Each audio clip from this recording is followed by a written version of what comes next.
what I'd really like to start with, to be honest with you, is a little bit about one of the most pressing issues I think that's in our city, that I know you care about, which is the price of housing. As we think about housing and we think about people being able to stay here, Joel, both you and I are have a family, we have children, and we, love this community. You being here and for a long time, and me living in the city for about 25 years myself. Wanting to stay here really is connected to the ability for me to be able to afford my home, and that's for many people who want to stay in the city. So I'm really curious as to, like, how do you think about affordable housing, and what do you think are the some of the solutions that we as a city need to tackle when we think about creating more affordable housing here in Boston?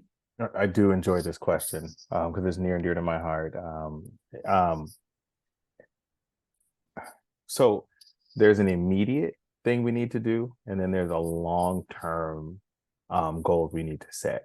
We can go long-term first, right? Like Okay. we need to redo zoning, right? We need to sit down and every city councilor needs to have experts in their office talking to them about how the best way to restructure the zoning for this city, the best model that they've seen in the country. What does this mean? And really dig in deep and usher in the next 25 years of development in this city, right? With the zoning laws, right? Because right now we're just doing variances, and Mhm. it's not consistent.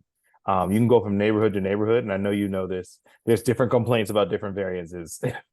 Oh, we don't want this or we want this, and it's very complex. That's why this is a worthwhile time to really sit down, hash this out, and the city council and the mayor and all the housing experts and vested people in the city really coming together and getting that accomplished, right? What does that mean for the future, right?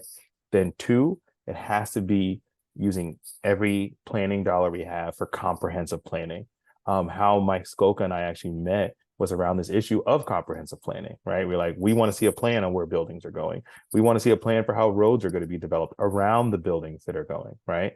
We want to see a plan of how kids are going to get to school who live in this community, right? Are we planning for families? Are we planning for single people? What are we planning for in our development, right? Who do we want to stay in our city? So that also, I've never seen a comprehensive plan